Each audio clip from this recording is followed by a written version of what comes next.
Secularism के नाम पे जितना भेदभाव हिंदुओं के साथ हो रहा है शायद दुनिया के किसी भी धर्म के साथ नहीं होता है। अब आप समझो कि भारत में इस्लाम, सिख, क्रिश्चियन जो इनके धार्मिक स्थान है, जो संस्थाएं हैं, इन पर सरकार का किसी भी तरीके से वो कोई कंट्रोल नहीं रहता। मतलब ये अपनी मर्जी से जो इनके धार्मिक स्थानों पे चढ़ाया गया पैसा है उसका इस्तेमाल है वो जहाँ चाहे जैसे चाहे वैसे है वो ये कर सकते हैं।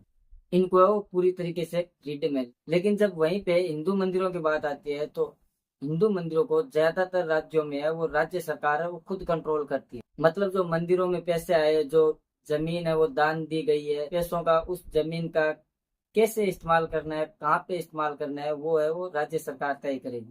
संविधान के आर्टिकल 25 और 26 जो कि रिलीजियस फ्रीडम को as a fundamental right declare करते हैं, ये उसके साफ साफ खिलाफ है। और दूसरा जो सबसे बड़ा प्रॉब्लम है वो ये है कि जो हिंदू मंदिरों से जो पैसा आता है, जो फंड आता है, जो जमीन वगैरह आती है, उसे सरकार मनमाने तरीके से मिस यूज करती है या फिर नॉन रिलीजियस पर्पज के लिए यूज करती है।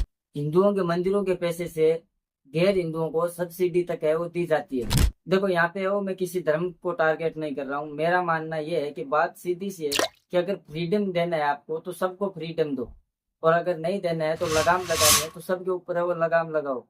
अब एक तरफ जहाँ पे जो मुस्लिम धर्म है, सिख धर्म है या क्रिश्चियन है, उन लोगों के जो धार्मिक स्थान है उन पे तो सरकार का कोई नियंत्रण नहीं है। उस पे जो पैसा आ रहा है वो लोग जिस तरीके से चाहे इस्तेमाल कर सकते हैं। लेकिन वहीं पे जहाँ हमारे हिंदू मंदिरों का जो पैसा है, हिंदू मंदिरों में जो हम दान करते हैं वो पैसा है वो सरकार गैर मुस्लिमों के लिए या फिर किसी अदर काम के लिए वो यूज में लेती है। तो ये सरासर गलत है। या तो सबके ऊपर है वो लगाम लगानी चाहिए कि जितने भी धार्मिक संस्थाएं हैं वो सब की सब, चाहे किसी भी धर्म से है, वो सब सरकार के अंडर में रहेगी। उसमें जो पैसा आएगा वो गवर्नमेंट तय करेगी कि कहाँ पे है वो इस्तेमाल करना है, कैसे इस्तेमाल करना है। या फिर है वो किसी एक धर्म को है वो टारगेट नहीं करना चाहिए। आप वो बाकी धर्मों को छोड़ रहे हो और हिंदू धर्म को है वो सिर्फ टारगेट किया जा रहा है। तो ये जो कानून बना है इसको खत्म करना है वो बहुत जरूरी है। और इसीलिए वो यूसीसीआर है, यानी कि यूनिफॉर्म सिविल कोड। और अगर ये लागू हो जाता है तो फिर है वो मतलब ये जो हमारे मंदिरों के ऊपर जो गवर्नमेंट का नियंत्रण रहता है वो खत्म हो जाएगा।